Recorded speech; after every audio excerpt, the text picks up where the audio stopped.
Today, by popular request, we draw Mangle from Five Nights at Freddy's in 4 different styles. Let's get to it with the cartoon effect. One of the easiest way to do a cartoon style is to use paint pens.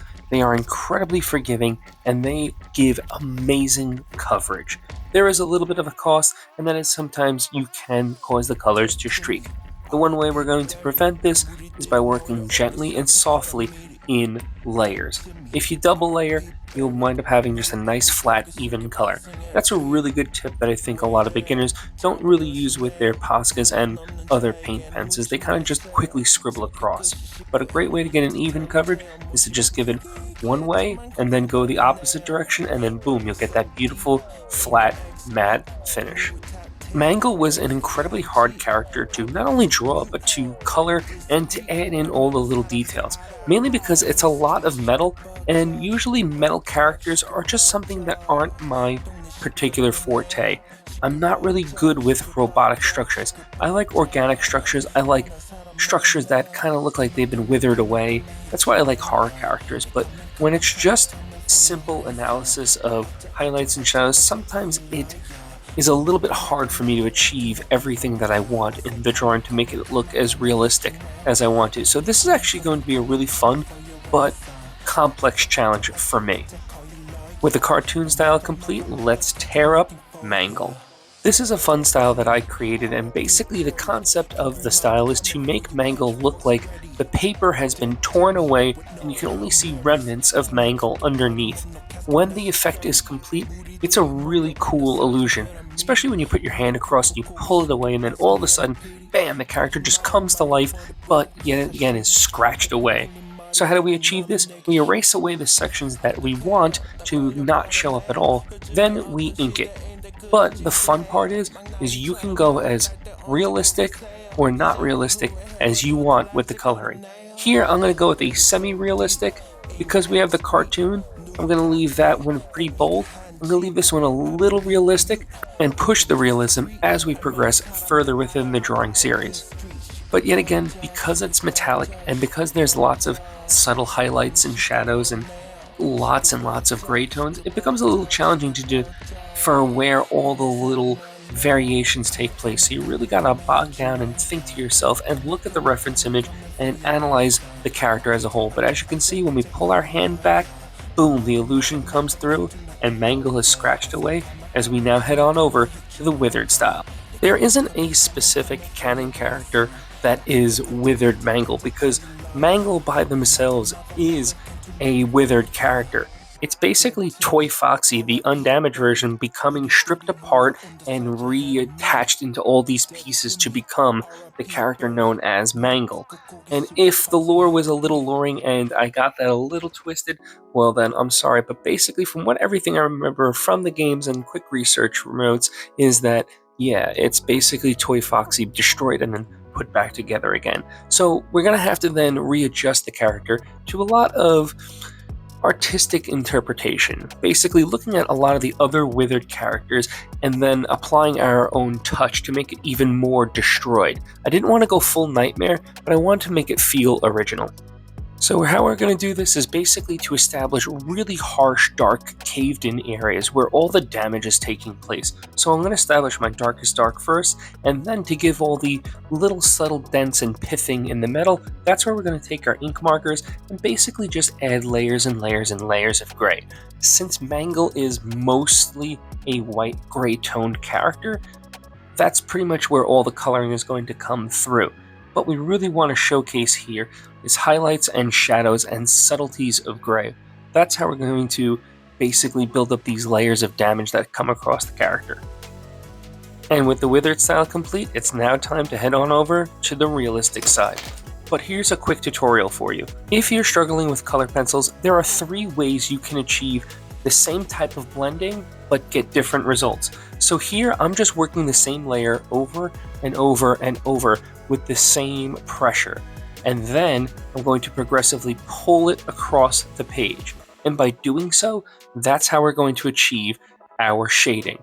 Same pressure, just starting at one starting point for the darkest and then gently pulling across the page, and as you can see, we're going to get that beautiful three-dimensional blend across, and that's how we're going to get the first type of gradation tone. The second type is by using a light layer at first, and then progressively pressing harder and harder and harder into the page. This requires a little bit more control, so you have to know how your hand reacts on the paper. Some people like it, some people might not.